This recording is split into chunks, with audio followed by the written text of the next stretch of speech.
Right. So, పెరుగుదలంటే పూర్ణాత్మతో గాఢమైన సంబంధం నెలకొనడమే. చూసారా? ఇప్పుడు మన ఆధ్యాత్మికంగా ఎదగాలి, పెరగాలి అంటే అది ఎలా సాధ్యము? రైట్? చే ఇందాక అదే పా పిల్లలకు మెడిటేషన్ క్లాస్ తీసుకున్నాను. సో, జనరల్‌గా ఏంటంటే మన పొలిటికల్ లీడర్స్ సినిమా ఎవరైనా కూడా ఓహ్! వి చేంజ్ ద వరల్డ్ అంటారు. వరల్డ్‌ని మనం చేంజ్ చేసేస్తున్నాం. చేంజ్ చేసేయాలి అంటారు. ఈ పాలిటిక్స్‌లో కూడా చాలా ఈజీగా వాడతారు. ఎలా చేంజ్ అయిపోతుంది వరల్డ్ అనేది? జస్ట్ మన ఇచ్చిపుచ్చుకోవడాల ద్వారా మాత్రమే వరల్డ్ చేంజ్ అవ్వదు గదా! సో, వరల్డ్‌ని మనం చేంజ్ చెయ్యాలి అంటే, అది ఒక స్పిరిచ్యువల్ తలంలో జరగాలది. స్పిరిచ్యువల్ తలంలో జరిగిన మార్పుని, అది కూడా ఆ ప్లానెట్ నుంచి, ఆ ప్లానెట్ మీదున్న ప్రతి ఒక్కటి, మనుషులే కాకుండా నదులు, పర్వతాలు, చెట్టు, పుట్ట, చేమ అన్నీ కూడా మార్పును అంగీకరించినప్పుడు, అప్పుడు మార్పు సంభవిస్తుంది. ఇప్పుడు ద్వాపర యుగంలో చూసారా? ద్వాపర యుగంలో నుంచి నెక్స్ట్ కలియుగంలోకి మనం మారుతుండేటప్పుడు ప్రళయం వచ్చింది. అదే కురుక్షేత్రం. అలాగా ఆ మార్పుని ప్రకృతి కూడా అంగీకరించాలి. అప్పుడే సంపూర్ణంగా ఒక మార్పనేది సంభవిస్తుంది. సో, ఆ స్పిరిచ్యువల్ తలంలో మనకు మార్పు రావాలి అంటే మనందరిలో కూడా మార్పు రావాలి. ఎలా? పూర్ణాత్మతో కనెక్ట్ అయి ఉన్నప్పుడు, నెలకొనడంతో, ఆ పూర్ణాత్మతో మన సంబంధాన్ని నెలకొని ఉన్నప్పుడు, మొత్తం విశ్వముతో విశ్వమే ఒక పెద్ద పూర్ణాత్మ. రైట్? గాడ్ అనుకుంటున్నాం మనం. సో, అప్పుడు ఆటోమేటిక్‌గా ఈ స్పిరిచ్యువల్ మార్పులనేవి ప్రతి దాంట్లో కూడా సంభవిస్తుంది. అయితే ఇక్కడేం జెప్తున్నారు? ఇలాగ సంభవించినప్పుడు పూర్ణాత్మతో గాఢమైన సంబంధం నెలకొన్నప్పుడు కొన్నిసార్లు పాత పద్ధతులను వదిలివేసేలా చేస్తుంది. మనం ఎప్పటినుంచో కొన్ని బిలీఫ్ సిస్టమ్స్‌లో ఉంటాం. మన కుటుంబాల నుంచి, లేతే మన చుట్టుపక్కల వ్యవస్థల నుంచి. ఆ బిలీఫ్ సిస్టమ్స్ అన్నిటిని, ఆ పాత పద్ధతులన్నిటిని కూడా వదిలేసేలా చేస్తుంది. ఎవరు? పూర్ణాత్మతో నెలకొన్న సంబంధము. కొన్నిసార్లు మీరు ముందుకు వెళ్ళాలన్నా, పరిధిలో ఉన్న మీ ప్యాటర్న్ మిమ్మల్ని వెనక్కి లాగుతది. అంటే మనం ఒక గిరి గీసుకొని ఉంటాం గదా! ఒక ప్యాటర్న్‌లో బ్రతుకుతాం మనం. We always have one pattern. అది అది మనకది కంఫర్ట్. చాలా కంఫర్టబుల్‌గా ఉంటుంది ఆ ప్యాటర్న్. ఆ ప్యాటర్న్‌ని గనక బ్రేక్ చేస్తే భయం. అమ్మో! ఇలా కాదు మరోలా నేను బ్రతకగలనో లేదో, అమ్మో! ఇలాగే అమ్మో! ఇలా లేకపోతే నా వల్ల కాదు బాబు. సో, ఈ విధంగా ఆ ప్యాటర్న్‌ని బ్రేక్ చేయడానికి మనం ఇష్టపడము. ఎవరో వచ్చి మన ప్యాటర్న్ బ్రేక్ చేసేసి, మనల్నేమో దీన్ని లాగేసి మన స్పిరిచ్యువల్‌గా మనల్ని స్థాయి పెంచేసి అలా జరగదు. ఆ ప్యాటర్న్ నీకు నువ్వు బ్రేక్ చేసుకున్న రోజునే నువ్వు స్వేచ్ఛని పొందుతావు. కార్మిక బంధాలు లేకపోతే నీ ప్యాటర్న్స్ నీవెలా వచ్చినవి? బయట ఉన్న ఫిజికల్ వరల్డ్ నుంచి వచ్చిన ప్యాటర్న్స్, కుటుంబాలు, వ్యవస్థలు, అగైన్ నీ శరీరం లోపల ఉన్న ఒక రకమైన అమరిక. నీ కార్మిక స్ట్రక్చర్‌ని ఆధారపడి నీ 7 శరీరాలు ఫార్మ్ అవుతాయి. వాటిని కూడా నువ్వు ఛేదించుకోవాలి. నీకు స్వేచ్ఛ కావాలి అంటే. స్వేచ్ఛగా మనం నడవాలి ఈ భూమి మీద అంటే. వీటన్నిటిని శృంఖలాలతో ఇలా బంధించుకొని ఇలా కష్టంగా నడవాలంటే కష్టం. సో, ఆ ప్యాటర్న్ ఎప్పుడు కూడా మనల్ని వెనక్కి లాగుతూ ఉంటుంది. సో, మీరు ఫీల్ అవుతున్న దానికి బయట పరిస్థితుల్లో ఎప్పుడు తిట్టొద్దు. ఇలా చెప్తున్నారు. వాడి వల్ల జరిగింది, వీడి వల్ల జరిగిందిలే, ఆమె కారణము, ఈవిడే కారణము ఇలా తిట్టొద్దు. బయట పరిస్థితులు ఇది ఇలా వాళ్ళు ఇలా చెయ్యబట్టే నాకిలా జరిగింది అని ఆ పరిస్థితిని తిట్టడము, ఆ పరిస్థితిలో ఉన్న మనుషుల్ని తిట్టడము చేయొద్దు అనేసి చెప్తున్నారు. ఏ ప్యాటర్న్ లేక నమ్మకాన్ని మీరు పట్టుకు వేలాడుతున్నారో దాని కోసం లోపల వెతకండి. ఏ ప్యాటర్న్ లేక నమ్మకాన్ని పట్టుకుని వేలాడుతున్నా అది. బయట ఎవరిని నిందించొద్దు. మీ లోపల ఏ నమ్మకంతో అయితే మీరు గట్టిగా పట్టుకొని వేలాడుతున్నారో, ఏ ప్యాటర్న్‌తో అయితే మీరు బంధింపబడి ఉన్నారో, అది ఏమిటో మీరు లోపల వెతకండి. ఈ ప్యాటర్న్‌ని వదిలేయడానికి పూర్ణాత్మ యొక్క మార్గదర్శకత్వాన్ని తీసుకోండి. పూర్ణాత్మతో ఎప్పుడైతే కనెక్షన్ ఏర్పడిందో, పూర్ణాత్మతో మాట్లాడుకుంటూ ఉండాలి. ఇప్పుడు అంతే కదా! ఇప్పుడు ఎవరైనా మనకి ఎక్కడో ఏ పెళ్ళిలోనో, లేకపోతే ఏ ఫంక్షన్‌లోనో ఎవరో పరిచయం అవుతారు. హలో, హాయ్ అని. సో, మళ్ళీ ఎప్పుడైనా ఏదైనా ఫంక్షన్‌కెళ్ళినప్పుడే వాళ్ళు కనిపించినప్పుడు హలో, హాయ్ అనేసి ఉంటే ఎక్కడ వేసిన అక్కడ గొంగళి అక్కడే ఉంటది. ఆ స్నేహం పెరగదు. రైట్? సో, మనము హలో, హాయ్ అని పలకరించిన తర్వాత మళ్ళీ ఎప్పుడైనా ఎక్కడైనా షాపింగ్ దగ్గర కనిపిస్తే మొహం చాటేయకుండా మళ్ళీ ఇలా ఏవండీ బాగున్నారా? అని చెప్పేసి ఆనందంగా వాళ్ళ దగ్గరికెళ్ళి వాళ్ళు చూడకపోయినా మనమే వెళ్లి పలకరించుకుని ఆ పరిచయాన్ని పెంచుకోవాలి. అదే విధంగా పూర్ణాత్మతో కూడా కనెక్షన్‌ని మనం ఎస్టాబ్లిష్ చేసుకోవాలి. ఏదో అప్పుడప్పుడు అలా కాకుండా అది. సో, అట్లా గనక జరిగినప్పుడు ఏం జరుగుతుంది? పూర్ణాత్మ నీకు మార్గదర్శకత్వాన్ని ఇస్తాడు. ఇలాంటి సమయాల్లో. ఎందుకంటే వెనక్కి మన మన బిలీఫ్ సిస్టమ్స్, మన ప్యాటర్న్స్ మనం ముందుకెళ్దామంటే అది వెనక్కి లాగుతూ ఉంటుంది గదా! అప్పుడు పూర్ణాత్మ పరిచయం పెంచుకుంటే మనము, అప్పుడు అతను సహాయం జేస్తాడు. అలా కాదు నువ్విలా చెయ్యి. అప్పుడు నువ్వు ముందుకెళ్తావు అని చెప్పేసి. మీకోసం వచ్చే అన్ని సంఘటనలు మీ గ్రోత్‌ని పెంపొందించడానికి కావాల్సిన ప్యాటర్న్స్‌గా ఉన్నాయి. అది. ఎప్పుడు కూడా మన ముందుకొచ్చే సంఘటనలు, మన జీవితంలో జరిగే సంఘటనలు ఎప్పుడూ కూడా మన గ్రోత్‌ని పెంపొందించే విధంగానే ఉంటాయట. కానీ మనం అర్థం జేసుకోం. అయ్యో! ఇలా జరిగిందే, అలా జరిగిందే అని బాధపడుతూ ఉంటాం. ఇలా జరిగిపోయిందేంటి, అలా జరిగిపోయిందేంటి అనేసి బాధపడుతూ ఉంటాం. కానీ నిజానికి ఆ సంఘటనలన్నీ కూడా మన గ్రోత్‌ని పెంపొందించడానికి కావలసిన ప్యాటర్న్సే అవి. కాబట్టి వాటిని అర్థం చేసుకోవాలన్నా కూడా ఈ పూర్ణాత్మ యొక్క హెల్ప్ మనం తీసుకోవాలి. అవి మీకు అందించే అన్ని బహుమతులను ప్రేమతో ప్రశంసించండి. ఇంకా, ఇంకా అలాగా, ఇలాగా అని బాధపడుతూ ఉండకుండా, ప్రేమతో ప్రశంసిస్తూ ఉండాలి. ఓకే. ఏదైనా మన మంచికే. ఇలా జరిగిందంటే ఎందుకో తెలియకపోతే. మన మంచికే అయ్యుండొచ్చు. ఎందుకంటే నా గ్రోత్ కోసమే కదా ఏ సంఘటన జరిగినా. ఇక్కడ చెప్తున్నాడు కదా! ఏ సంఘటనలు జరిగినా అది నీ గ్రోత్ కోసమే. ఏదో ఒక తలంలో నువ్వు గ్రో అవ్వడం కోసమే. మరి అటువంటప్పుడు ఏదైనా నా మంచి కోసం అనుకుంటే పోలా? అది. నీ నీకు ఎదురయ్యే ఏ సంఘటనైనా సరే, మీకు ఉన్నతంగా నటన చేయడానికి ఒక అవకాశం. మరి మీలో ఉన్న మంచి విషయాన్ని బయటికి తీసుకొస్తుంది. అది. సో, మనకి మంచి చేయడానికే ఆ విధంగా సంఘటనలు ఏర్పడుతూ ఉంటాయి. ఎదుగుదల అనే బహుమతిని మీకు మీరు ఇచ్చుకోవాలి. ఇచ్చుకోండి.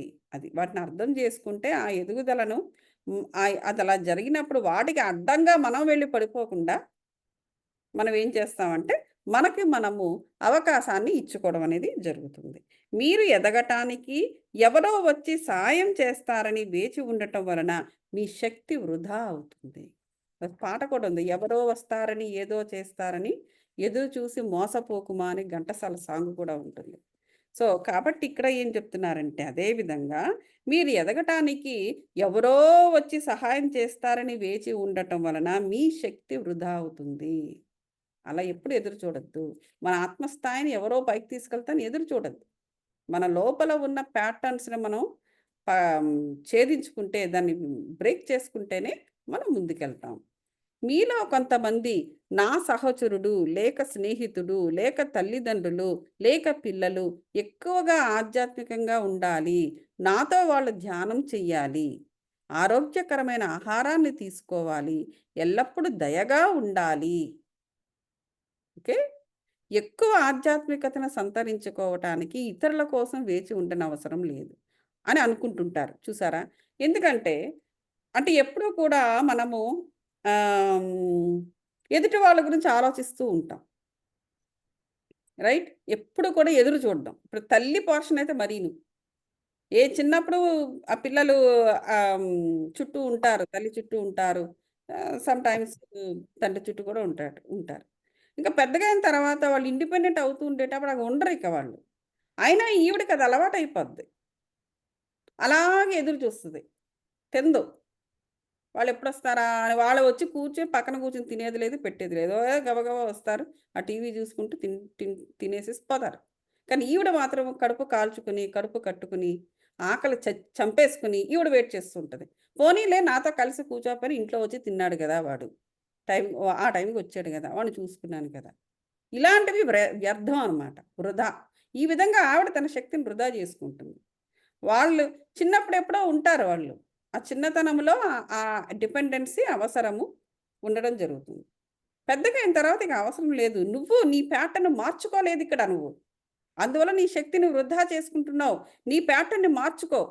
అది అప్పుడు అవసరం ఆ ప్యాటర్న్ ఆ విధంగా. ఆ పిల్లల్ని పెంచడానికి. అందువల్ల నువ్వు అలా తయారయ్యావు. ఇప్పుడు అవసరం లేదు గదా! ఆ ప్యాటర్న్ మార్చుకోవచ్చు కదా! మార్చుకోరు.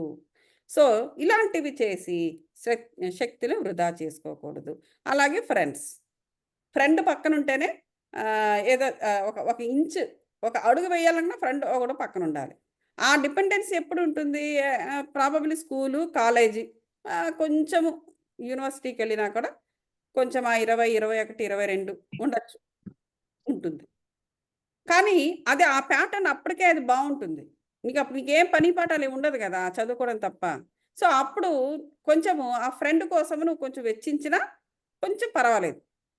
కానీ ఆ ప్యాటర్న్ అదే అలవాటైపోయి, నువ్వు ఆ సమయం నుంచి బయటకొచ్చి నెక్స్ట్ లెవెల్ నీ లైఫ్ నెక్స్ట్ లెవెల్‌కి వెళ్ళిపోయినా కూడా, అదే ప్యాటర్న్ నువ్వు ఫాలో అవుతూ, వాళ్ళకి వీళ్ళకి నీ శక్తిని ధారపోస్తూ ఉన్నావనుకో, అప్పుడు నీకే నష్టము.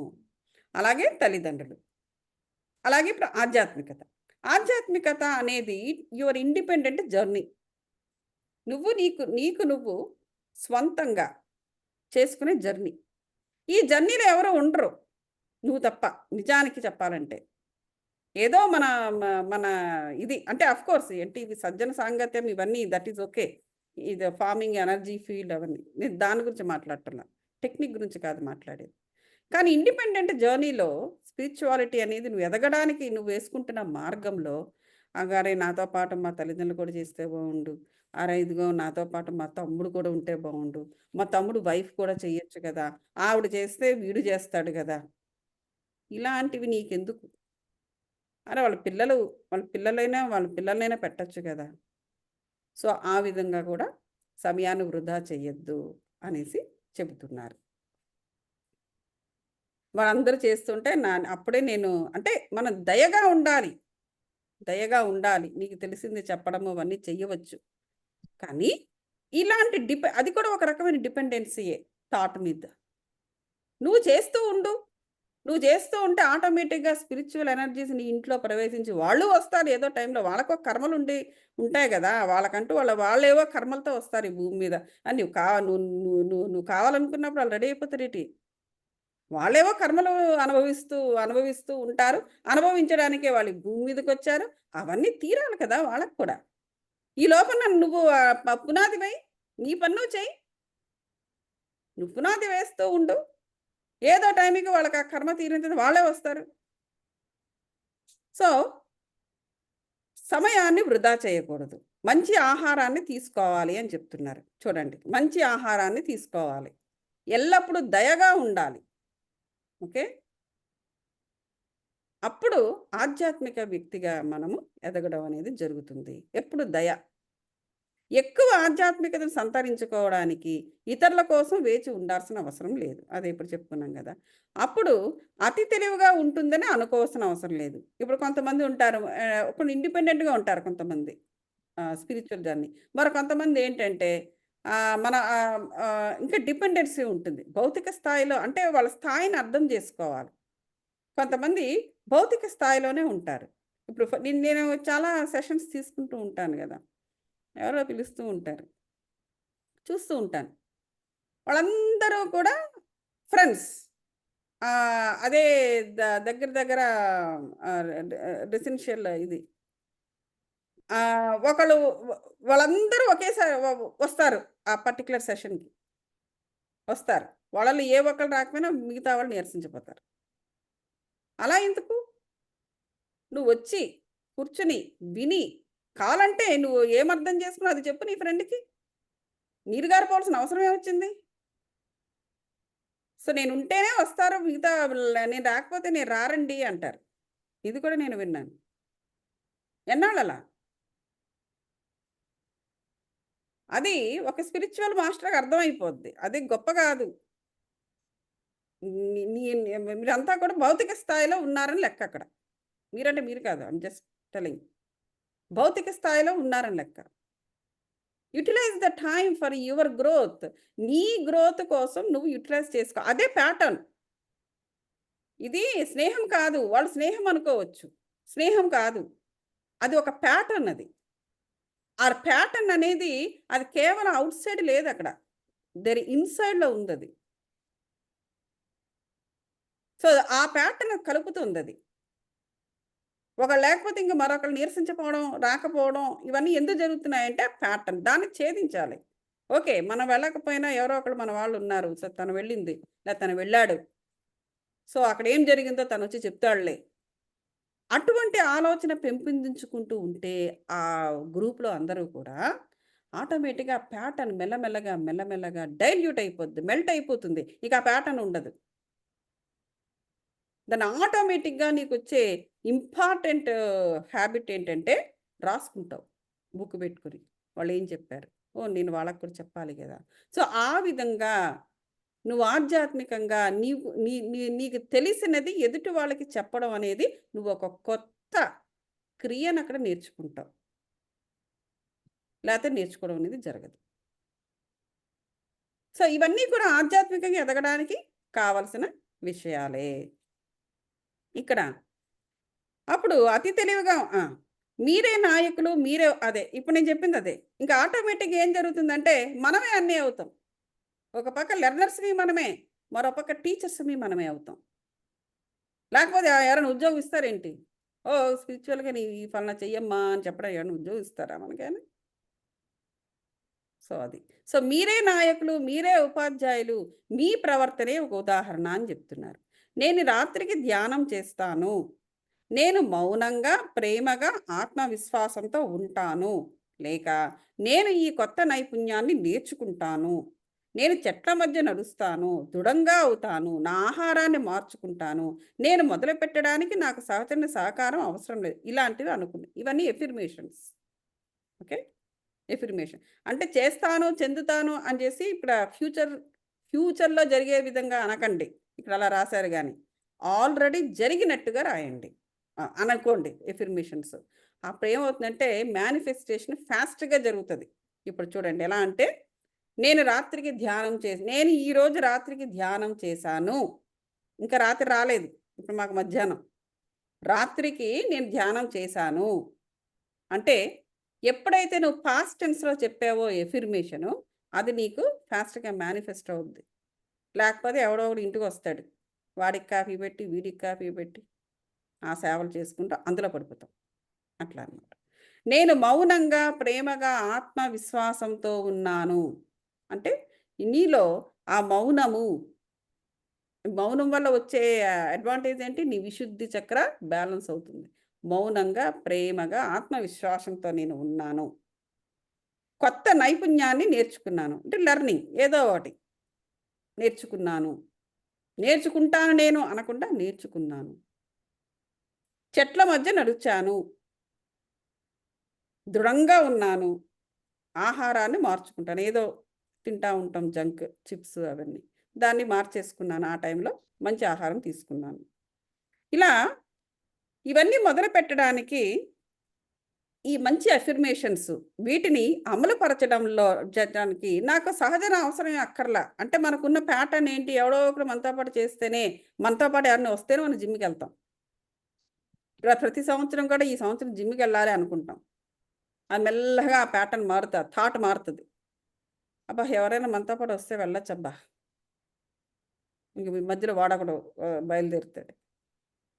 మెల్లగా సరే చూద్దాంలే రోజెక్కడవుతది వారానికో 1, 2 సార్లు చాలులే. ఈ లోపున ఇంకేదో జరుగుతది. పర్వాలేదులే నెలకొకసారి చాలు. అలాగయిపోతుంటదనమాట. కాబట్టి ఎప్పుడూ గూడా ఎవరో మనతో పక్కనుండాలి. అప్పుడే నేను ఇవన్నీ చేస్తానని మాత్రం ఎప్పుడు అనుకోకూడదు. అలా అయితే నువ్వు ఎదగలేవు అనేసి చెప్తున్నారు ఇక్కడ. ఆధ్యాత్మికంగా ఎదగటమే మీకు మీరు చేసుకునే గొప్ప సహాయము. ఆధ్యాత్మికంగా ఎదిగే కొద్దీ భౌతిక ప్రపంచంలో నిజమైన ఫలితాలు సృష్టించడానికి మీరనేక సాధనాలు పొందుతారు. చూసారా? మనకి ఏం చేయాలో తెలియట్లేదని కొంతమంది పాపం నెత్తి నోరు బాదుకొని ఏడుస్తూ ఉంటారు.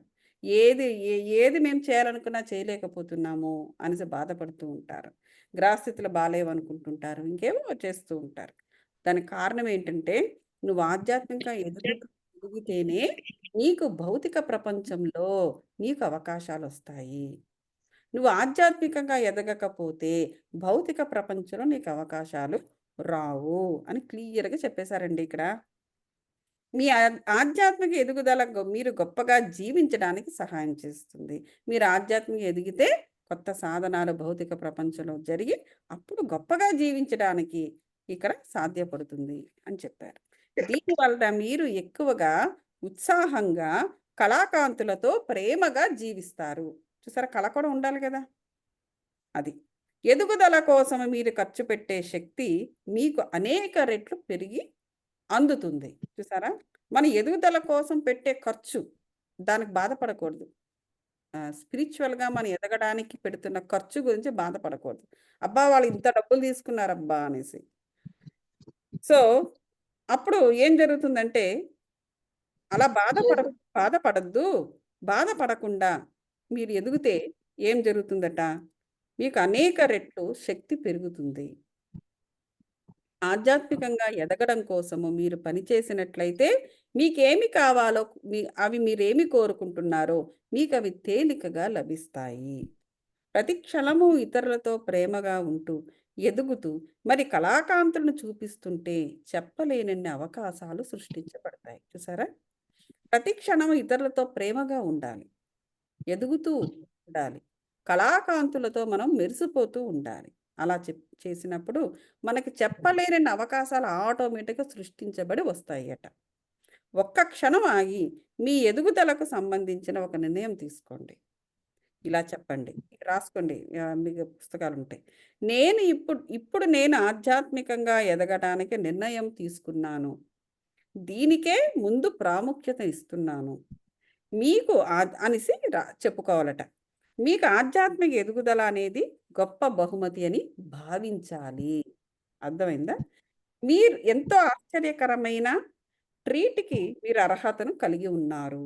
మీరు మీ పూర్ణాత్మగా అవ్వగలరని భావించాలి. ఎప్పుడు కూడా భావనలోనే చాలా శక్తిని మనం పొందుతాము. ఏముందిలే చెప్పేవాళ్ళు చెప్పనే ఉంటారు. ఇప్పుడు మరి పూర్ణాత్మగా మారతామా? ఏముంది. అలా ఎప్పుడు అనుకోవద్దు. అందుకే చెప్తున్నారు. మీరు మీ పూర్ణాత్మగా అవ్వగలరని మీరు భావించి, నమ్మి మీరు ఎఫర్మేషన్ ఇచ్చుకోమంటున్నారు. జీవితంలోనే ఎన్‌లైటన్‌మెంట్‌ని సాధిస్తారు అటువంటప్పుడు. అప్పుడే జ్ఞానోదయం అనేది కలుగుతుంది. మరి ఇంకా పొందుతారు. ఎదుగుదల పొందుతారు అనేసి చెప్తున్నారండి. ఇది ఎదుగుదలను పెంపొందించడానికి ధ్యానాన్ని కూడా ఇచ్చారు. అది మనం తర్వాత చేద్దాం. ఓకేనా? ఇదేంటంటే డీఎన్ఏలో కూడా మనకి ఈ డీఎన్ఏలో కోడ్ ఉంటుంది. సో, ఆ డీఎన్ఏలో కూడా మనము ఈ స్థితి గురించి మనం ధ్యానం చేయాలి. సో, కాబట్టి ఇది నెక్స్ట్ టైమ్ మనం చేద్దాం ఇది. ఓకే. ఇప్పుడు ధ్యానం చేద్దాం అందరం కూడా నార్మల్‌గా ధ్యానం. కళ్ళజోడు పక్కన పెట్టండి మాస్టర్స్. అలాగే ఏమి బెల్ట్స్ అవి అందరూ కూడా సుఖాసీనులకండి. 2 చేతులు కూడా క్రిస్ క్రాస్ చేసుకొని గాని, బ్రహ్మముద్ర గాని వేసుకొని కూర్చోండి. మార్చుకోండి మాస్టర్స్.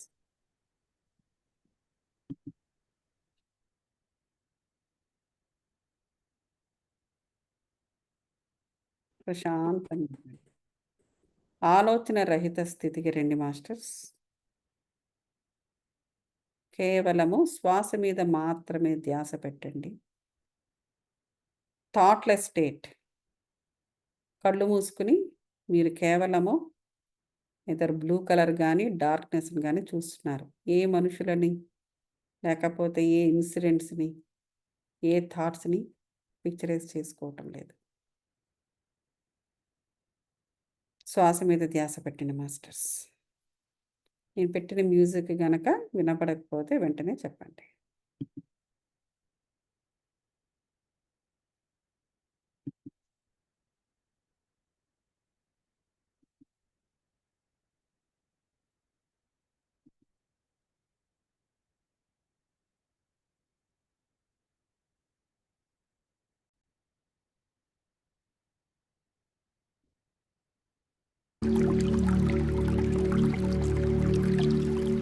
పెట్టారు. వినపడకపోతే చెప్పండి.